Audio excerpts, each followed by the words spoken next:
kita. Ternyata tidak terasa ya, kita sudah melewati 6 hari yang lalu dan kita tiba pada hari Sabat ini. Dan sepertinya sukacita kita semakin bertambah-tambah. Dan saat ini saya ingin bertanya, kira-kira siapa di sini yang merasa sukacita? Bila kita merasa bersukacita, boleh berjabat tangan di samping. Mari kita saling berjabat tangan kepada saudara-saudara yang ada sebelah kiri, sebelah kanan. Selamat hari Sabat. Kathy, Iya. mengenai suasana kebaktian kita pada malam hari ini, bagaimana kalau kita saling menyapa nih seperti sahabat-sahabat hari-hari lalu ya? Ya. Apa kita sapanya nih? Kalau mungkin saya ucapkan Maranatha, jawabannya apa Kathy? Yesus pasti datang segera. Kalau saya sapa Yesus pasti datang segera. Maranatha. Gimana Kathy? Udah kompak belum nih? Hah? Sudah kompak, yuk kita coba ya. Coba lagi ya. Kalau saya coba di depan begini. Maranatha, Yesus pasti datang segera. Yesus pasti datang segera. Maranatha. Haleluya, puji Tuhan. Sepertinya luar biasa sekali ya, kita semakin bersemangat ini menyambut kedatangan Yesus yang kedua kali, khususnya mungkin karena hari ini adalah hari Sabat yang kita nantikan. Oke, Nita, apa tema kita di sepanjang minggu ini? Tema kita pada sepanjang hari ini, Iya. ini wow, tema kita sangat istimewa yaitu Maranatha, Yesus datang. Sedangkan judul KKR kita pada malam hari ini adalah Marilah Yesus datang. Oke, jadi sebelum kita mulai acara, baiknya kita mempersiapkan hati dan pikiran kita karena kita akan berdoa yang akan dipimpin oleh pendeta El Situmora.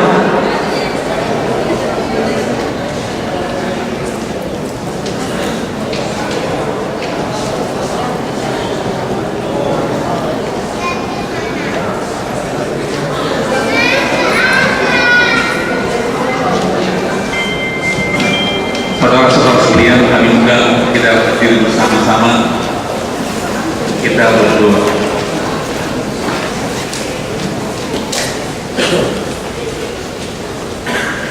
Bapa kami, Allah yang Maha Pengasih dan Penyayang, Allah yang Maha Baik, pada malam hari Sabat Tuhan yang kudus ini, kami datang bersyukur, berterima kasih kehadirat-Mu atas kasih Tuhan yang melimpah kepada kami. Tuhan sudah menyertai kami dari rumah kami masing-masing, tiba dengan selamat di tempat ini. Tuhan telah menyertai kami selama 6 malam berturut-turut dalam kebaktian kebangunan rohani. Kami puji, kami muliakan nama Tuhan atas semua kasih Tuhan kepada kami hingga saat ini.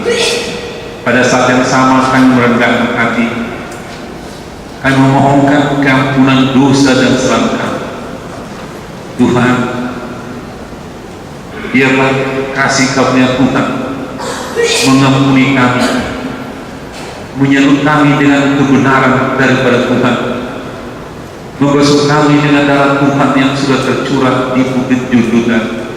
Dengan demikian Tuhan, kami berkenan di hadirat Tuhan, dan berkat-berkat Tuhan kami akan terima dengan limpah. Pada malam hari Tuhan, pada malam ke-6 ini, kembali kami datang kepada Tuhan. Kiranya Tuhan mengurapi kami masing-masing dengan urapan Roh Kudus, supaya setiap firman Tuhan yang kami dengar boleh kami mengerti, boleh kami terima, dan boleh kami hidupkan. Bahkan kami boleh mengambil satu keputusan untuk menerima Yesus sebagai Tuhan dan Juru Selamat pribadi kami. Kami berdoa untuk hamba Tuhan Pendeta Richard Sabuin, urapi beliau Tuhan dengan Roh Kudus-Mu. Biarlah setiap firman yang beliau sampaikan adalah benar-benar firman Tuhan Allah yang hidup, yang berasal daripada Tuhan Allah, dan ini boleh menjadi berkat bagi kami. Kami juga berdoa untuk semua yang mengambil bagian, yang menyanyi, konduktor, dan protokol, bahkan semua Tuhan yang ambil bagian pada malam hari ini. Urapi mereka dengan urapan Roh Kudus Tuhan Allah, supaya mereka menjadi alat Tuhan untuk membawa kami lebih dekat kepada Tuhan. Biarlah berkat Tuhan boleh bersama dengan kami manakala kami keluar dari tempat ini, kami dipenuhi oleh berkat surga, kami berbahagia, dan kami senantiasa memuji muliakan nama. Terima kasih Tuhan, karena kami persembahkan demi nama Yesus, Tuhan dan Juru Selamat kami. Amin. Bapak dan Ibu dan saudara-saudara dikasih dalam Tuhan Yesus Kristus, sesaat lagi kita akan memasuki firman Tuhan. Tetapi sebelumnya kita akan mengumpulkan berkat dulu melalui persembahan. Setelah itu sementara persembahan dijalankan, kita akan mendengarkan lagu-lagu pujian secara berturut-turut yang akan dibawakan oleh Kur Cawang dan Kur MT Haryono 1. Kemudian akan dilanjutkan doa persembahan oleh Bapak Irwan Syah.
syukur dan terima kasih kami atas segala kebaikan kemurahan pimpinan Tuhan kepada kami.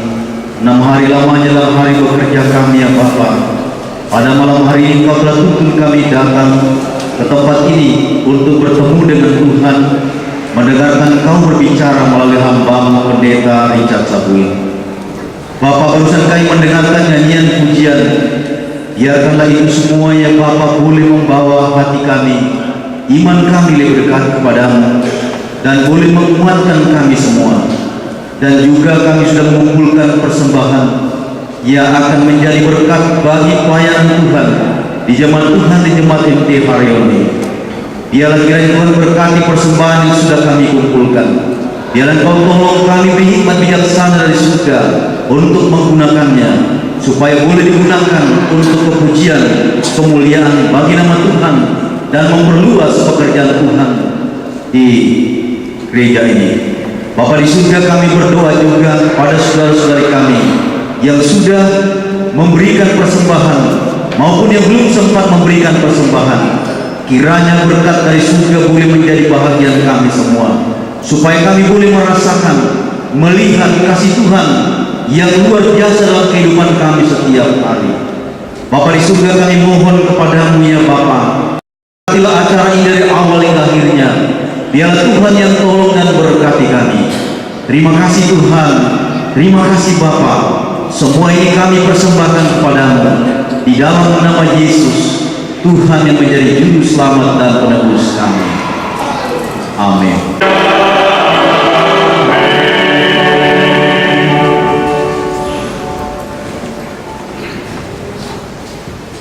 Bapa di sorga,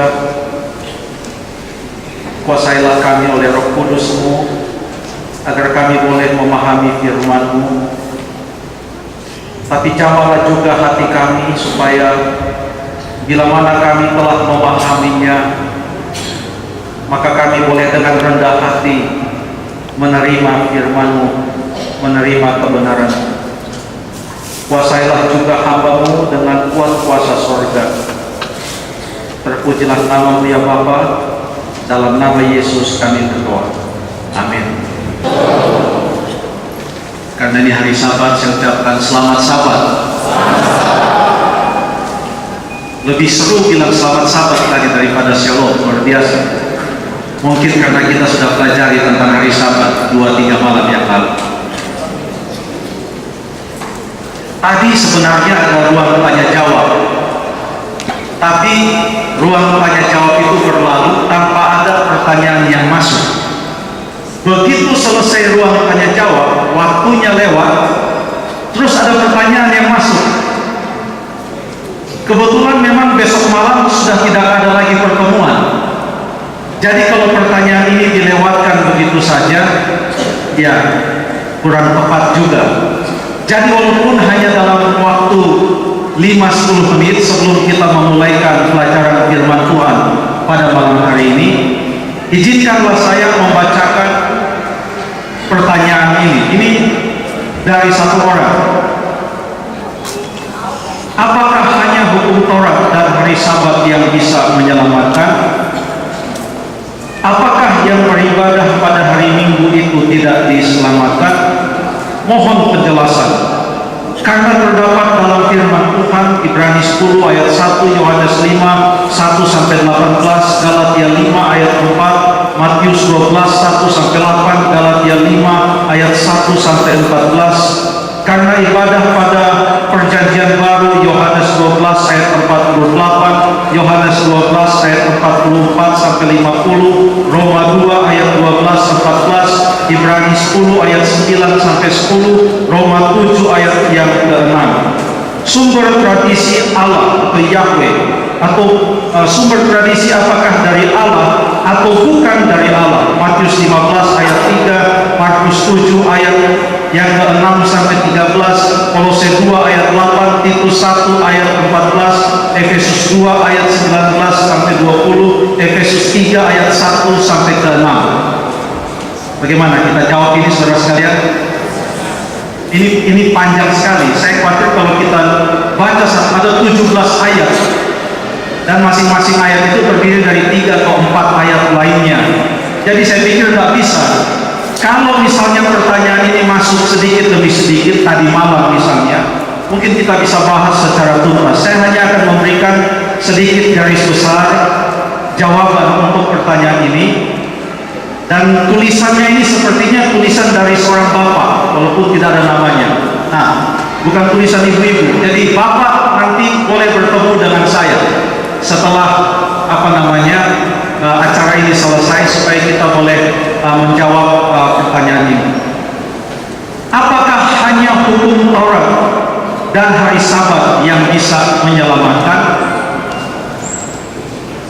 Saya pikir pertanyaannya kurang tepat, karena dari pertanyaan ini ada asumsi bahwa hukum Taurat bisa menyelamatkan, padahal yang menyelamatkan hanyalah kasih karunia Allah.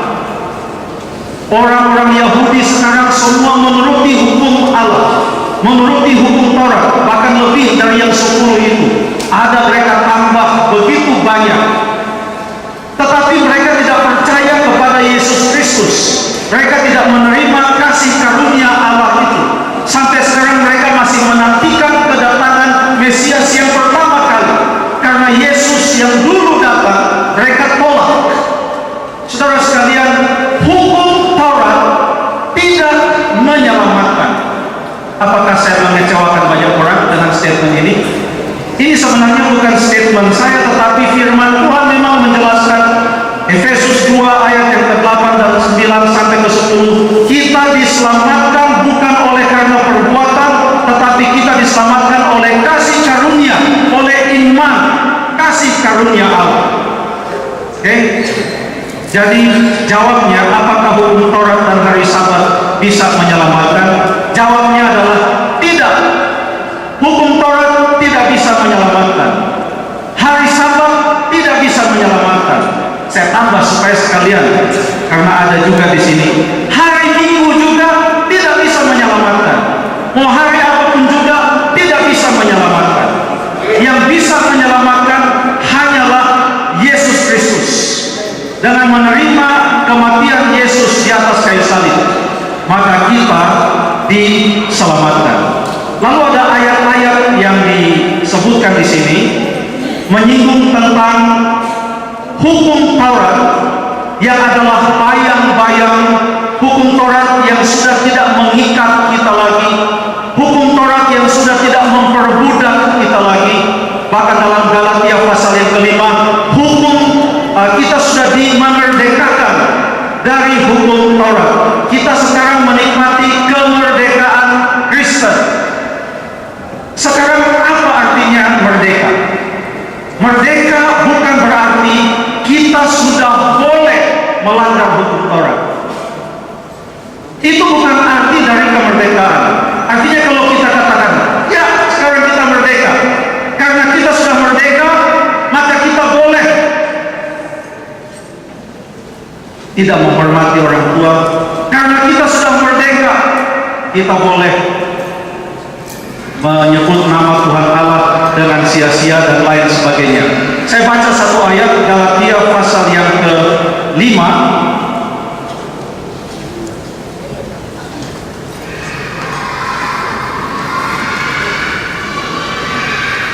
mengenai kemerdekaan.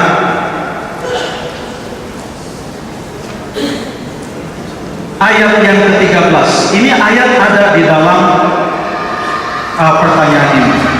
Saudara-saudara, memang kamu telah dipanggil untuk merdeka. Betul.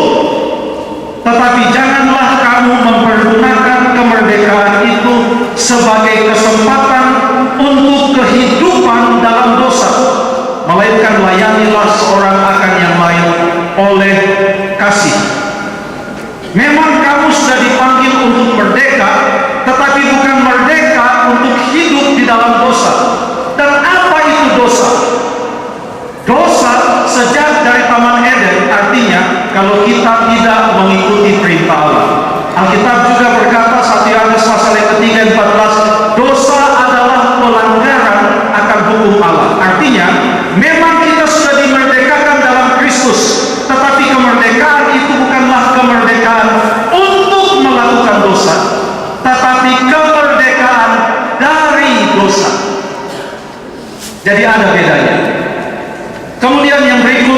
mengenai hari Sabat. Ada ayat-ayat di sini, Yohanes 5 ayat 1 sampai ke 18 mengenai Yesus menyembuhkan orang yang lumpuh sudah 38 tahun, tetapi dia lakukan itu pada hari Sabat. Lalu kemudian Yesus memetik gandum pada hari Sabat.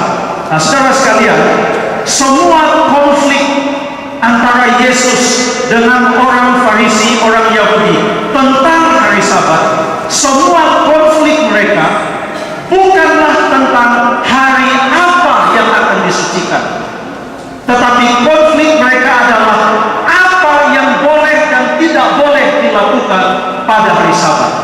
Artinya, baik Yesus maupun orang Farisi sama-sama setuju bahwa hari kudus adalah hari Sabat. Tetapi mereka mempunyai perbedaan persepsi apa yang boleh dan apa yang tidak boleh pada hari Sabat. Tidak pernah ada konflik antara Yesus dan ahli-ahli Taurat tentang hari apa yang boleh dikuduskan. Mengapa tidak ada konflik? Karena Yesus pun menurut Lukas pasal yang keempat ayat yang ke-16, menurut kebiasaannya ia datang ke rumah ibadat pada hari Sabat dan berdiri di situ dan membacakan akan kitab Taurat atau kitab suci. Nanti Bapak boleh kita berbicara lebih lanjut. Kemudian yang berikut adalah mengenai tradisi. Sumber tradisi apakah Allah atau bukan dari Allah? Ada ayat yang menyebutkan tentang tradisi, yaitu kalau tidak salah disebutkan di sini Matius pasal yang ke-15. Ini sudah yang terakhir ini. Matius pasal yang ke-15. Ya. Oh, pada waktu murid-murid waktu makan mereka tidak tidak cuci tangan. Lalu kemudian diprotes oleh orang-orang Farisi dan ahli Taurat. Lalu kemudian Yesus menjawab, ayat 3. Jawab Yesus kepada ahli Taurat dan orang Farisi, "Mengapa kamu pun melanggar perintah Allah demi adat istiadat nenek moyangmu?" Itu yang dimaksudkan dengan tradisi. Sebab Allah berfirman, "Hormatilah ayahmu dan ibumu," dan lagi yang mengutuki ayahnya atau ibunya pasti dihukum mati. Tetapi kamu berkata, ayat yang kelima, "Barang siapa berkata kepada bapaknya atau kepada ibunya, apa yang ada padaku yang dapat digunakan untuk pemeliharaanmu sudah digunakan untuk persembahan kepada Allah, orang itu tidak wajib lagi menghormati bapaknya atau ibunya." Hormatilah ayahmu dan ibumu, ini ada dalam Alkitab, dalam Perjanjian Lama. Dan bukan hanya itu saja, dalam 10 hukum. Artinya Yesus mengulangi kembali 10 perintah Allah. Tetapi pernyataan yang mengatakan, barang siapa berkata kepada bapaknya atau kepada ibunya, apa yang ada padaku yang dapat digunakan untuk pemeliharaanmu sudah digunakan untuk persembahan kepada Allah, orang itu tidak wajib lagi menghormati bapaknya atau ibunya. Pernyataan ini adalah adat istiadat, dan kalau kita cari dalam Alkitab Perjanjian Lama dari Kejadian sampai Maleakhi, kita akan temukan statement ini. Artinya statement ini atau pernyataan ini adalah tradisi yang ditambahkan oleh orang Yahudi untuk mengakali pelanggaran mereka terhadap hukum yang kelima. Jadi hukum yang kelima berkata, hormatilah ayahmu dan ibumu. Tapi orang Farisi katakan, kita masih boleh melanggar asal kita katakan uang yang saya mau kasih kepada ayah dan ibu untuk membantu mereka, saya sudah kasih untuk persembahan. Dengan demikian saya bebas, saya tidak usah lagi membantu orang tua. Mungkin banyak orang yang membuat ini bukan untuk perintah yang kelima saja, bisa saja untuk perintah-perintah yang lain. Orang menambahkan tradisi supaya perintah itu tidak dituruti. Dan Yesus memberikan satu contoh, yaitu hukum kelima sedemikian rupa sehingga demi tradisi manusia hukum ini boleh dilanggar. Hukum yang keempat pun boleh jadi seperti itu. Sudah jelas, tetapi mungkin ada tradisi-tradisi yang kita boleh pelajari di lain kesempatan yang membuat kadang-kadang kita bingung bagaimana ini dan lain sebagainya. Saya tidak akan bahas panjang mengenai hari Minggu. Ada pertanyaan, bagaimana dengan mereka yang beribadah pada hari Minggu? Apakah mereka tidak diselamatkan? Yang beribadah pada hari Sabat, apakah mereka diselamatkan? Saya tidak mau menjawab hari yang mana. Saya mau katakan adalah kita diselamatkan hanya oleh kasih karunia Allah. Dan tadi malam kita sudah pelajari, karena Allah sudah mengasihi kita, Ia sudah melepaskan kita dari dosa, maka marilah kita menuruti perintah Allah. Dan yang termasuk dalam perintah Allah itu adalah hari Sabat, hari yang ketujuh, bukan hari Minggu. Kalaupun kita menguduskan hari Sabat, itu bukan lagi dalam rangka mencari keselamatan, tetapi itu adalah ungkapan syukur dan terima kasih kita, sambutan kasih kita kepada Tuhan, karena Ia telah menyelamatkan kita. Semoga Tuhan memberkati. Kita berdoa untuk firman Tuhan yang akan kita pelajari bersama-sama.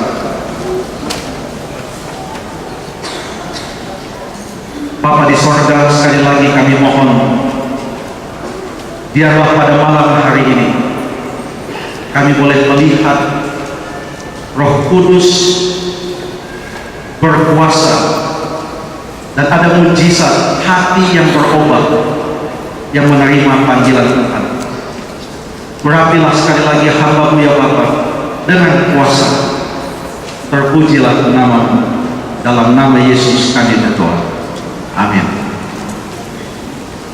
Sesuai dengan yang tertulis dalam undangan,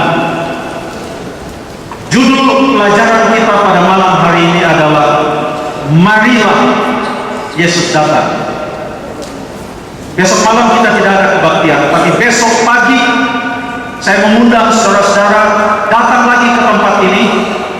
Masih ada pembahasan yang terakhir, bukan malam, tapi besok pagi. Nanti MC akan mengumumkan jam berapa tepatnya. Kita ulangi dulu. Malam yang pertama, apa judul pelajaran kita? Ini kuis bagian datang. Apa judul pelajaran kita pada malam yang pertama? Pasti Yesus datang. Malam yang kedua, apa judul pembahasan kita? Sedikit waktu lagi Yesus datang.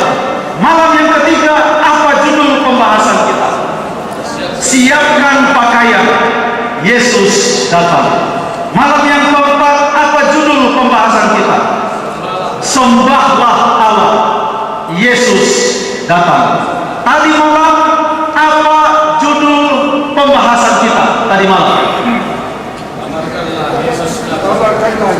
kabarkanlah Yesus datang. Dan pada malam hari ini, marilah Yesus datang. Ini judul bukan saya karang-karang saudara sekalian, karena memang ada ayat Alkitab yang berkata, bertindak.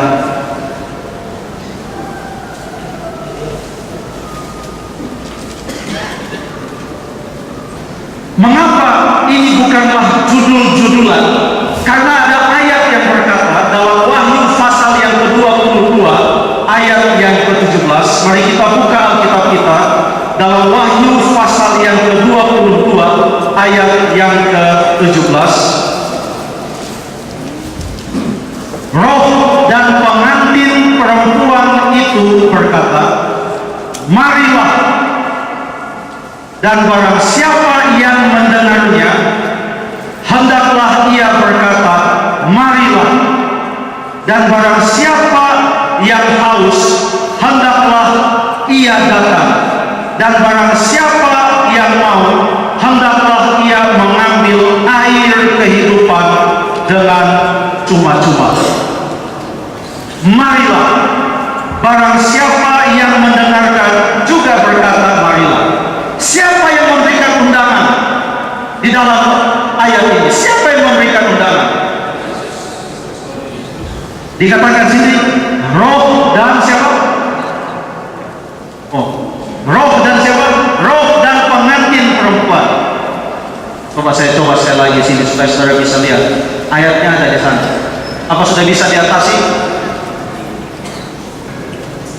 Baiklah, bagaimana kalau kita sama-sama ambil keputusan bahwa kita tidak menggunakan ini lagi. Jadi kita tidak tunggu ini lagi. Oke? Oke. Baik saudara-saudara yang terkasih dalam Tuhan, biarlah hanya judulnya yang tampil di sana. Yang memberikan undangan adalah roh dan pengantin perempuan. Siapakah itu roh?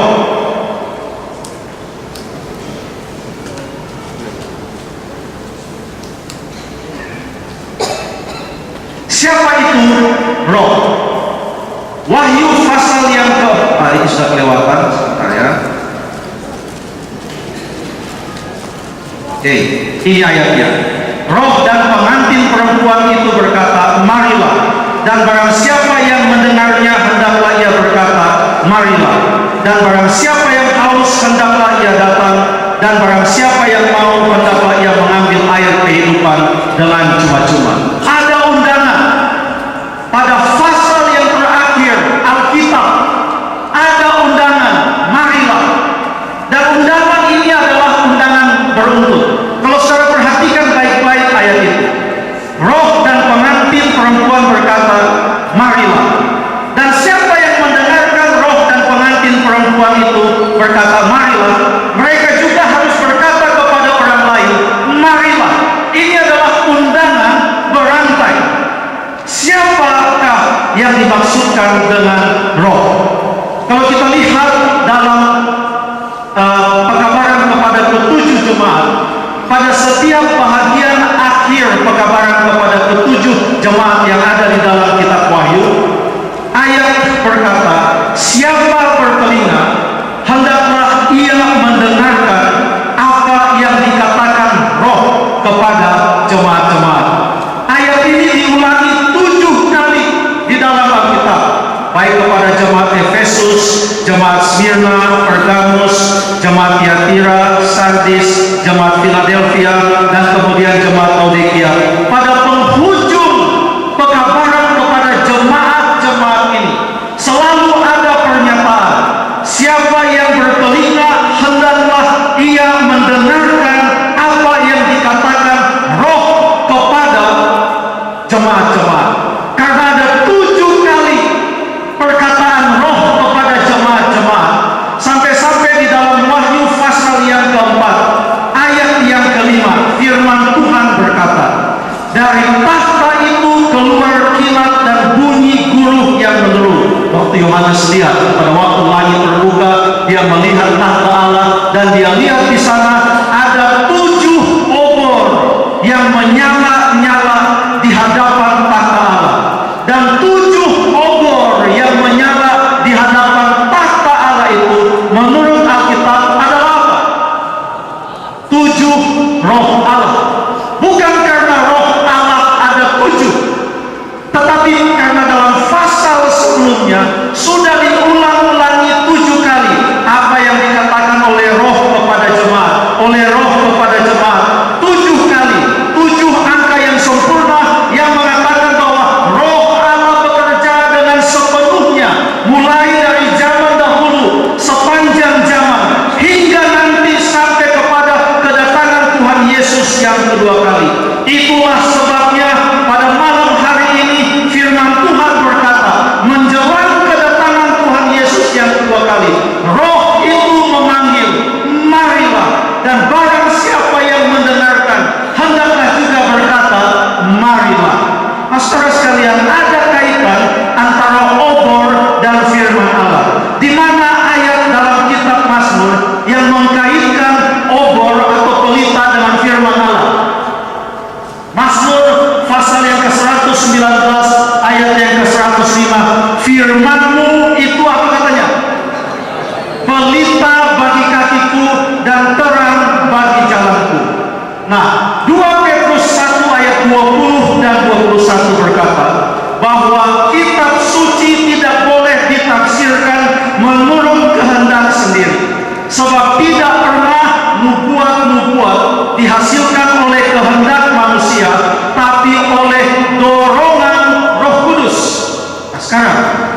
Firman Allah adalah pelita atau suluh atau obor atau terang bagi jalan. Firman Allah. Lalu kemudian firman Allah ini adalah hasil kerja dari Roh Kudus, ilham dari Roh Kudus, oleh dorongan Roh Kudus. Berarti firman Allah ini adalah merupakan perkataan Tuhan atau perkataan Roh Kudus kepada kita. Artinya, saudara sekalian, Roh dalam Wahyu 22 ayat yang ke-17, Roh Kudus bekerja melalui apa? Firman Allah. Karena kadang-kadang kita mau tunggu, kapan Roh Kudus berbicara kepada saya? Tunggu-tunggu, dia berbisik di mana ini? Berbisik di telinga kiri atau berbisik di telinga kanan? Apa yang Roh Kudus mau katakan kepada saya? Saya coba-coba tanya ke dalam hati saya. Banyak sekali bisikan di dalam hati. Ada yang katakan, sudahlah, jangan datang ke gereja. Dari siapa ini? Bingung juga. Lalu ada yang katakan, janganlah, itu salah itu. Dan terlalu banyak bisikan yang masuk ke telinga kita dan dalam hati kita, sampai kita kadang-kadang bingung yang mana yang perkataan Roh Kudus. Roh Kudus berbicara melalui firman Tuhan. Jadi kalau firman Tuhan berkata, Roh itu memanggil, marilah. Maka firman itu maka ayat ini berkata, firman Allah mengajak kita, marilah. Kalau mau mendengarkan suara Roh Kudus, baca firman Tuhan dan terimalah pekabaran firman Tuhan. Karena itulah bisikan Roh Kudus kepada kita. Bila mana firman Tuhan sudah sangat begitu jelas di benak kita, bila mana kita sudah membaca, bila mana kita sudah mendengarkan, bila mana kita sudah melihat berulang-ulang firman Tuhan itu, tetapi kita tidak mau untuk mengikuti firman Tuhan itu adalah sama dengan kita menolak bisikan atau panggilan Roh Kudus. Bila mana Roh memanggil, itu artinya firman Tuhan memanggil. Aku bersaksi kepada setiap orang. Ini adalah ayat yang ke-18. Tadi ayat kita adalah Wahyu 22 ayat yang ke-17. Ayat 18 berkata, aku bersaksi kepada setiap orang yang mendengar perkataan-perkataan nubuat dari kitab ini. Jikalau seorang menambahkan sesuatu kepada perkataan-perkataan ini, maka Allah akan menambahkan kepadanya malapetaka yang tertulis di dalam kitab ini. Tidak boleh kita tambah-tambah. Kalau firman Tuhan berkata A, sudahlah, kita ikut saja. Jangan kita tambah-tambah. Bagaimana dengan mengurang-uranginya? Dan jikalau, ini ayat 19, dan jikalau seorang mengurangkan sesuatu dari perkataan-perkataan dari kitab nubuat ini, maka Allah akan mengambil bagiannya dari pohon kehidupan dan dari kota kudus, seperti yang tertulis di dalam kitab ini. Firman Allah adalah ilham Roh Kudus. Itu adalah hasil dorongan Roh Kudus. Setiap orang menuliskan, penulis-penulis Alkitab itu menuliskan firman Allah. Dan firman Allah itu adalah pelita yang menuntun kita supaya kita bisa mengetahui jalan yang benar. Roh Kudus berbicara melalui firman Allah. Dan pada waktu kita baca firman Allah, jangan kita tambah-tambah seperti kasus Matius 15 ayat yang keempat dan ayat yang kelima. Ditambah-tambah jadi salah. Jangan kita juga kurang-kurang, karena kalau kita mengurangkannya, maka firman Allah itu sudah tidak utuh lagi, karena sudah dikurangi. Mendengarkan perkataan Roh artinya mendengar firman Tuhan dan menurutinya dengan tidak menambah-nambah dan dengan tidak mengurang-nguranginya. Ada beberapa julukan yang diberikan kepada Roh Kudus. Pada waktu Yesus mau naik ke sorga, dia menjanjikan datangnya Roh Kudus. Dan dia berkata di dalam Yohanes 14 ayat yang ke-16 dan 17, aku akan meminta kepada Bapa, dan ia akan memberikan kepadamu seorang penolong yang lain, supaya ia menyertai kamu selama-lamanya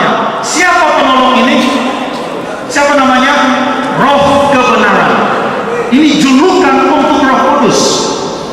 Roh Kudus disebut penolong dan Roh Kudus disebut Roh kebenaran. Ada lagi istilah yang lain, julukan untuk Roh Kudus. Yohanes 15 ayat yang ke-26. Jikalau penghibur yang akan kuutus dari Bapa datang, siapa namanya? Roh kebenaran yang keluar dari Bapa, ia akan bersaksi tentang aku. Roh Kudus disebut sebagai penolong, Roh Kudus disebut sebagai penghibur, Roh Kudus disebut sebagai Roh kebenaran. Dan tugas Roh Kudus adalah, tetapi bila mana ia datang, yaitu Roh kebenaran itu datang, ia akan memimpin kamu ke dalam seluruh kebenaran. Sebab ia tidak akan berkata-kata dari dirinya sendiri, tetapi segala sesuatu yang didengarnya, itulah yang akan dikatakannya, dan ia akan memberitakan kepadamu hal-hal yang akan datang. Yang namanya Roh kebenaran tidak akan pernah menuntun seseorang kepada kesalahan. Roh kebenaran tidak pernah akan menuntun seseorang kepada jalan yang sesat. Kalau kita sudah tersesat, kita harus lihat, siapa yang tuntun saya? Apakah Roh kebenaran atau bukan Roh kebenaran yang menuntun saya? Mengapa sampai saya salah memahami? Mengapa sampai saya salah kaprah dan lain sebagainya? Saya membutuhkan Roh kebenaran itu. Ya Tuhan, berikanlah Roh Kudus itu supaya menuntun saya kepada kebenaran. Mengapa Roh Kudus menuntun kita kepada kebenaran? Oleh karena firman Allah adalah ilham dari siapa? Roh Kudus.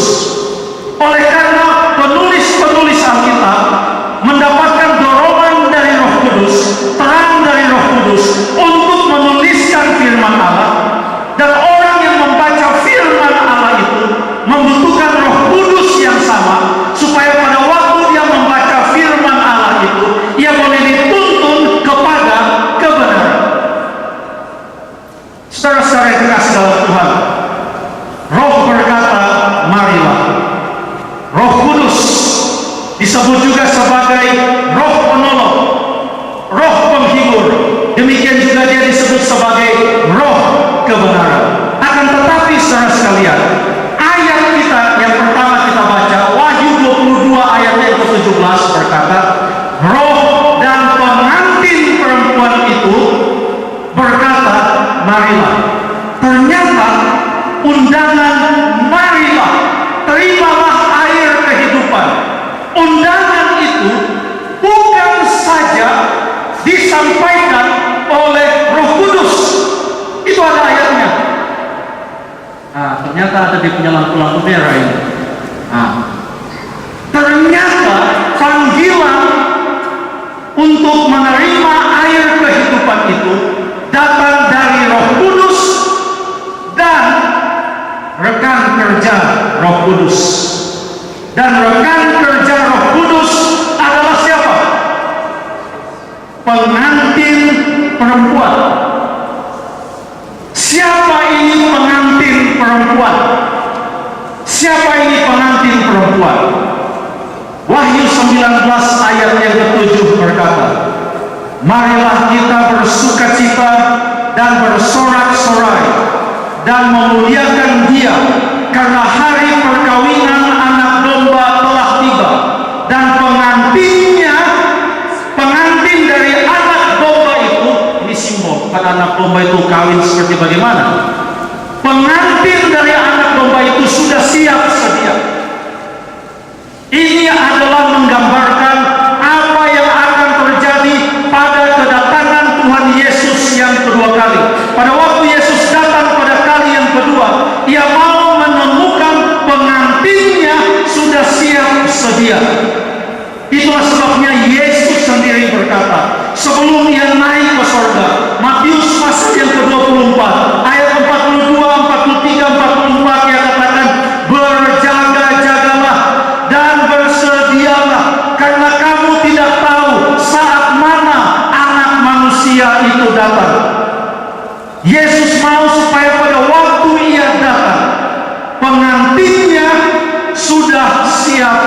manusia. Siapa kalau begitu? Ini pengantin perempuan. Rasul Paulus berkata, firman Tuhan 2 Korintus 11 ayat yang kedua. Paulus katakan, karena aku telah mempertunangkan kamu kepada satu laki-laki untuk membawa kamu sebagai perawan suci bagi Kristus. Paulus berbicara kepada jemaat. Artinya Paulus katakan, jemaat, aku mempertunangkan kamu, jemaat, kepada laki-laki yang disebut sebagai Kristus. Ini adalah bahasa lambang yang menggambarkan bahwa hubungan antara jemaat dengan Kristus harus begitu eratnya, sehingga hubungan yang sangat erat ini seakan-akan antara pengantin pria dan pengantin wanita. Yesus berkata, aku pergi untuk menyediakan tempat bagimu, dan setelah aku pergi untuk menyediakan tempat bagimu, aku akan datang kembali dan membawa kamu ke tempatku, supaya di tempat di mana aku berada. Tolong dilanjutkan. Apa katanya? Kamu pun berada. Ini bahasa-bahasa pengantin, saudara sekalian. Pengantin laki-laki berkata, aku akan pergi ke rumah ayahku. Kalau aku sudah siap, aku akan datang. Aku akan masuk minta, aku akan membawa kamu, kita menikah, kita berangkat ke rumahku, tinggal di rumahku. Saudara sekalian, ini bahasa pengantin, bahasa pernikahan. Itu yang Yesus janjikan. Kalau begitu, siapakah ini pengantin perempuan? Pengantin perempuan adalah umat Allah yang siap untuk kedatangan Tuhan Yesus yang kedua kali.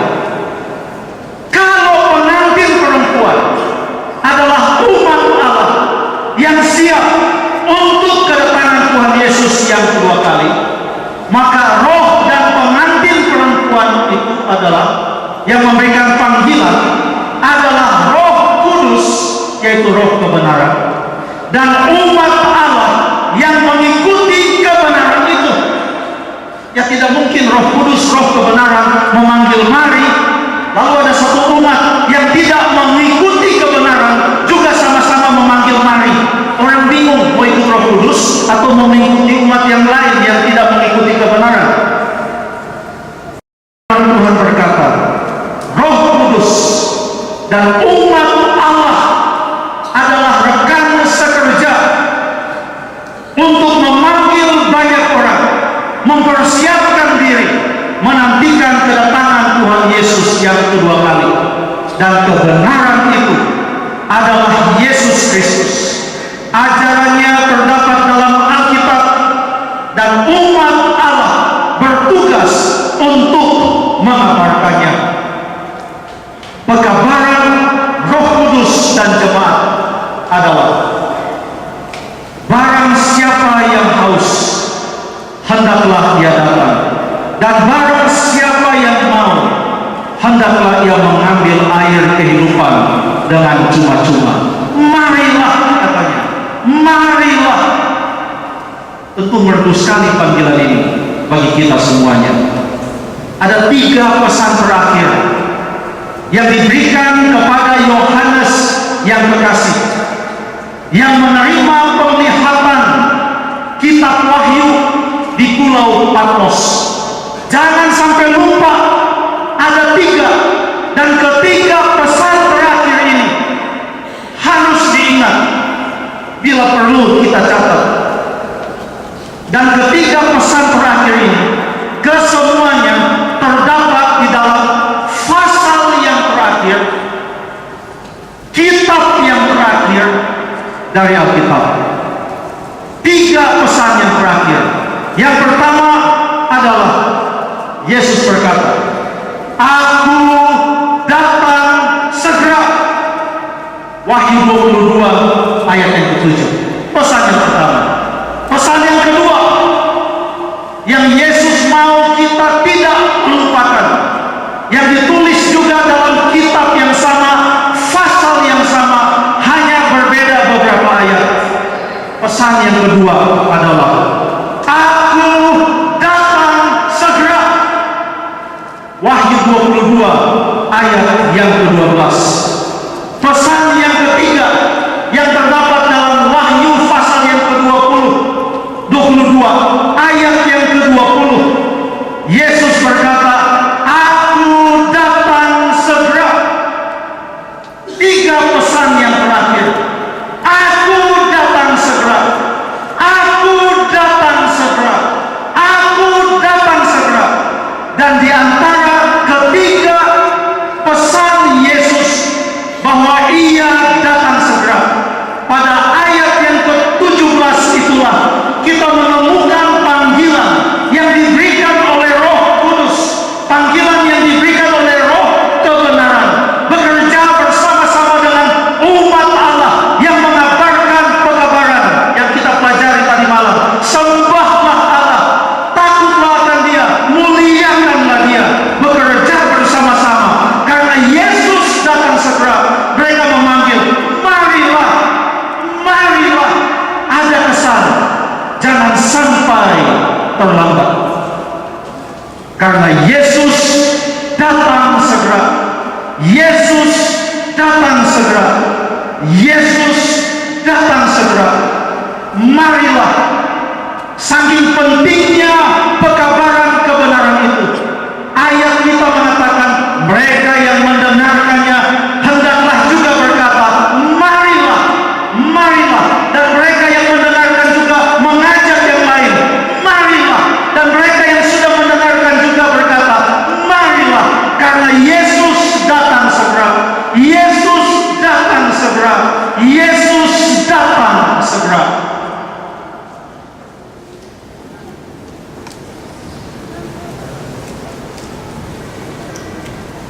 Kalau ada panggilan menerima air kehidupan, apa itu air kehidupan? Air kehidupan itu bukan air kolam baptisan, saudara sekalian. Air kehidupan itu sama seperti yang Yesus janjikan kepada perempuan Samaria di Perigi Yakub. Dia katakan, berikanlah kepadaku juga air kehidupan itu, supaya aku tidak haus lagi. Air kehidupan itu adalah Yesus sendiri. Yesus berkata, akulah air hidup itu. Menerima Yesus Kristus, dan kita sudah pelajari tadi malam dan 2 malam yang lalu. Menerima Yesus Kristus artinya menerima Yesus dan pekabarannya, teladan hidupnya. Kita tidak hanya mau mengantongi namanya, membawa namanya kemana-mana dan menyebutkan namanya. Menerima Yesus artinya kita mengikuti Dia, mengikuti anak domba Allah itu kemanapun Dia pergi. Pada malam hari ini saya akan membuat panggilan bagi mereka yang mau untuk dibaptiskan. Mengapa baptisan ini sangat penting? Ada begitu banyak ayat, saya tidak akan baca semua. Salah satunya adalah dalam Markus 16 ayat yang ke-16. Barang siapa percaya dan dibaptiskan akan selamat, tetapi mereka yang tidak percaya akan binasa. Pada waktu Yesus datang ke sungai Yordan, Yesus yang tidak berdosa, Ia datang untuk meminta dibaptiskan oleh Yohanes Pembaptis. Yohanes berkata, bukan aku yang membaptiskan engkau, engkaulah yang perlu membaptiskan aku. Yesus berkata, biarlah ini terjadi, sebab demikianlah kita menggenapi kehendak Allah. Yesus dibaptiskan bukan sebagai tanda pertobatan. Ia dibaptiskan untuk menunjukkan kepada umat manusia bagaimana caranya mengikuti kehendak Allah.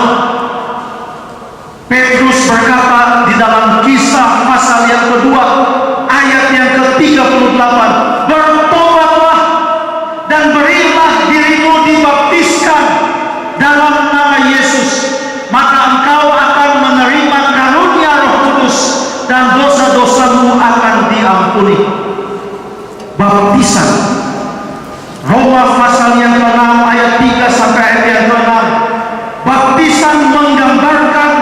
kita menerima Yesus, kita mau dikuburkan dalam kematiannya, dan kita bangkit kembali untuk hidup yang baru. Baptisan bukan sekedar sebuah upacara tanpa makna, tetapi ini adalah suatu upacara yang sangat sakral, karena ini menggambarkan penerimaan seseorang akan Yesus Kristus. Ia mau mati di dalam kematian Yesus Kristus, meninggalkan dosa-dosanya dan bangkit untuk hidup yang baru. Apakah makna baptisan? Saya mau baca dari 1 Korintus. Ini ayat sangat penting karena ada kaitannya dengan ayat yang pertama kita baca, yaitu Wahyu 22 ayat yang ke-17. 1 Korintus 12 ayat yang ke-13. Sebab dalam satu roh kita semua, baik orang Yahudi maupun orang Yunani, tambahkanlah orang apapun semua di sana, baik budak maupun orang merdeka, kita semua telah dibaptis menjadi satu tubuh, dan kita semua diberi minum dari satu roh. Diberi minum dari satu roh, satu tubuh, dan kita diberi minum dari satu roh. Ayat yang tadi kita baca mengatakan dalam Wahyu 22 ayat yang ke-17, barang siapa yang haus, hendaklah ia datang, dan barang siapa yang mau, hendaklah ia mengambil air kehidupan dengan cuma-cuma. Kita dibaptiskan agar kita menjadi bahagian dari tubuh Kristus, dan supaya kita juga boleh diberi minum dari satu roh. Artinya bila mana roh dan pengantin perempuan itu memanggil, marilah, terimalah air kehidupan dengan cuma-cuma. Barang siapa yang haus, biarlah ia datang dan menerima air kehidupan itu. Tercakup di dalamnya adalah panggilan untuk menerima Yesus Kristus, air kehidupan itu, dan mengungkapkan penerimaan kita akan Yesus Kristus dan kebenarannya yang didapatkan di dalam firman Allah, kebenaran firman Allah itu, oleh menyerahkan diri kita untuk dibaptiskan. Rasul Paulus menceritakan kembali kisah pertobatannya. Waktu dia berada di hadapan pengadilan, dia ceritakan kembali. Dia katakan, ya, singkat cerita, katanya dia dalam perjalanan ke Damaskus, tengah jalan dia mendapatkan satu sinar yang luar biasa, bertemu dengan Yesus.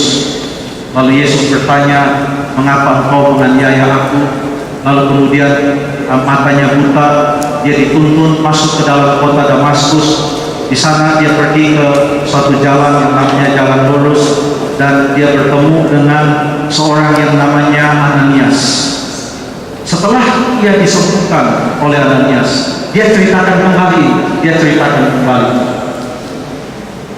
Dia katakan, dan sekarang ini Ananias yang berkata kepada Paulus sebelum Paulus dibaptiskan. Dan Paulus ingat benar, jangan lupa, Paulus ini dulu namanya Saulus. Waktu namanya Saulus, dia ini adalah penentang Kristus. Dia menganiaya orang-orang kudus. Kemanapun orang-orang kudus dia akan kejar, dia akan jebloskan mereka ke dalam penjara. Ini pertobatan yang sungguh luar biasa, saudara sekalian.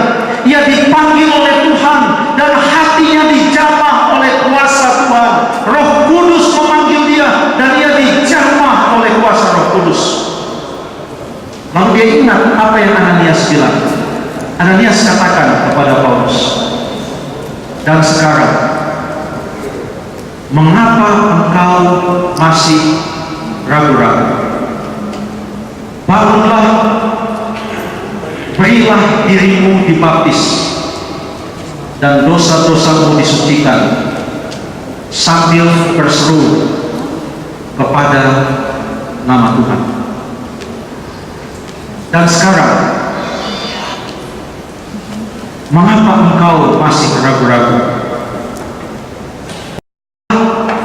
Dan berilah dirimu dibaptis. Bangunlah dan berilah dirimu dibaptis. Saya undang saudara-saudara yang tadi malam datang ke depan ini, dan juga saudara-saudara yang lain yang mungkin masih bergumul untuk menerima kebenaran firman Tuhan ini. Saya mau panggil saudara-saudara, Bapak, Ibu, adik-adik, rekan-rekan yang sama usia dengan saya, yang lebih muda, yang lebih tua, om, tante, dan lain sebagainya. Roh dan pengantin perempuan itu, Roh Kudus dan gerejanya yang mengikuti kebenaran itu memanggil. Pada hari ini, bila mana engkau mendengarkan suaranya, janganlah keraskan hatimu. Sambil berdoa dalam hati saudara masing-masing, saya undang mereka yang mau dibaptiskan. Besok kita ada baptisan. Di belakang ini ada kolam baptisan. Karena gereja ini percaya bahwa kepadanya dipercayakan tugas untuk mengabarkan pekabaran kebenaran, memanggil orang mengikuti jalan keselamatan, dan siapa yang percaya dan menerima kebenaran akan dibaptiskan. Ada kolam baptisan di belakang ini, dan besok kita akan mengadakan baptisan. Saudara-saudara yang mau untuk dibaptiskan sebagai tanda penerimaan saudara kepada Yesus sebagai juru selamat pribadi Anda, dan mau menerima kebenarannya secara utuh, bukan setengah-setengah, saya undang untuk datang ke depan ini. Mari silakan. Ini saatnya. Mari silakan.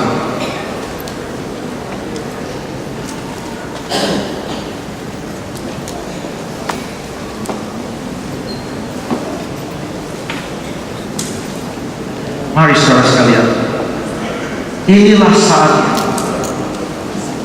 Anda mengambil keputusan untuk menerima kebenaran firman Tuhan. Datanglah ke depan ini, terimalah kebenaran firman Tuhan, terimalah Yesus, terimalah kebenaran, terimalah panggilan Roh Kudus itu yang memanggil. Mari. Masih ada yang lain yang boleh datang ke depan ini? Mari ke depan. Mari.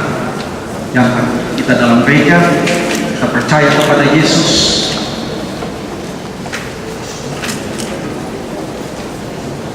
Mari datang ke depan. Saudara yang bergumul, berdoa sekali lagi, Tuhan, tolong taklukkan saya. Biarlah saya takluk di bawah kasih. Mari, mari, jangan ragu-ragu. Mari datang ke depan. Mari.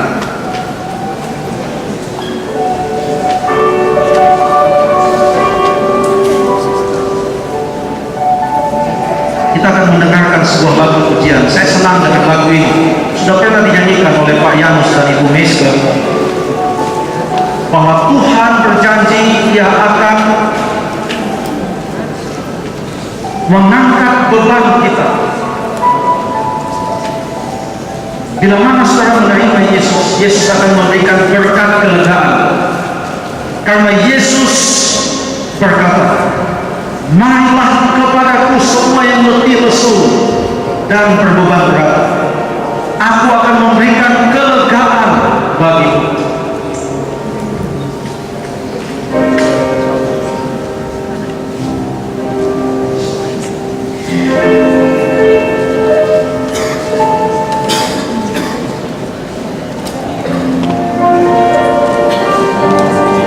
Saya mohon untuk tolong ditampilkan slide. Saudara-saudara mungkin telah menerima belangko yang di dalamnya Anda diminta untuk mengisi nama Anda, tempat dan tanggal lahir, Tiada beban yang berat bagi agama tidak ditulis tidak apa-apa. Alamat Anda sangat penting. Lalu tolong dikasih tanda jika Anda mau dibaptiskan, dikasih tanda di sana. Ingin dilawat atau ingin didoakan oleh pendeta.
ada yang terlalu berat untuk Tuhan.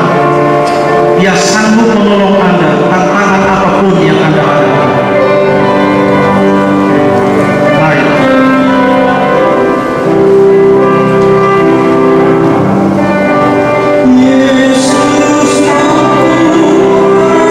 Lagi silakan berdoa.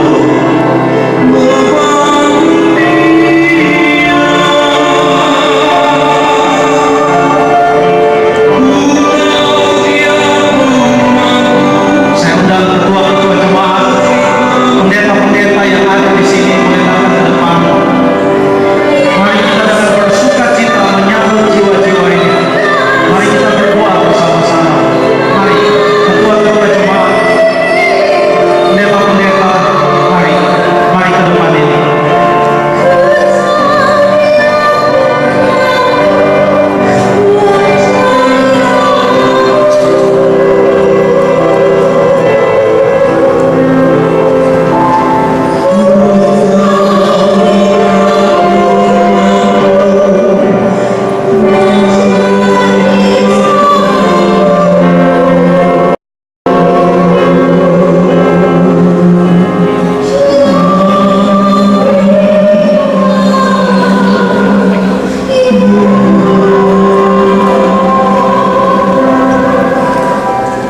Amin.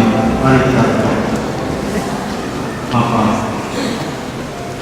kami puji nama-Mu karena kami melihat betapa kuasa-Mu berlaku pada malam hari ini. Kami melihat Roh Kudus bekerja menjamah hati setiap orang. Dan kami melihat dan mengetahui, kami percaya Roh Kudus tetap bekerja dalam hati mereka yang sementara bergumul. Oh Tuhan, biarlah Engkau yang menenangkan mereka. Kami berdoa khususnya untuk mereka yang telah mengambil keputusan untuk menerima Yesus dan memperbaharui pengenalan mereka akan Yesus sebagai Tuhan dan Juru Selamat mereka. Bagi mereka yang mau menerima kebenaran firman Tuhan menjelang kedatangan Yesus yang kedua kali, oh Tuhan, diberkatilah kiranya mereka, berikan kekuatan kepada mereka, tolong mereka menghadapi pergumulan-pergumulan, tolong mereka menghadapi masalah-masalah yang ada dalam diri mereka maupun dalam rumah tangga, dalam pekerjaan, dalam kehidupan.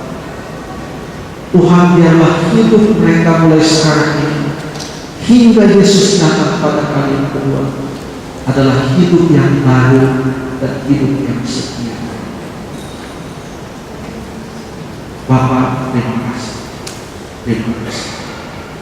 Kami berdoa agar besok acara baptisan yang kudus boleh berjalan dengan baik. Mereka yang masih bergumul pada malam hari ini, ya Tuhan, kirimkan mereka dan datangkan mereka besok ke tempat ini dengan kemenangan yang sangat baik. Terpujilah nama-Mu ya Allah. Dalam nama Yesus kami berdoa. Amin. Saudara-saudari, para diakon, diakones boleh datang ke depan. Seluruh diakon, diakones dan ketua jemaat, tolong juga anggota majelis yang lain, tolong ke depan karena kita akan bersama-sama dengan saudara-saudari kita di sini untuk membuat catatan besok pagi agar para diakon diakones datang lebih awal untuk persiapan untuk jubah, handuk dan lain sebagainya. Bolehkah kami mohon sekali lagi agar anggota majelis, terutama diakon diakones, untuk datang ke depan sini beserta dengan saudara-saudari yang sudah maju ke depan. Kami serahkan kembali kepada Master of Ceremony. Puji Tuhan, terima kasih banyak atas Bapak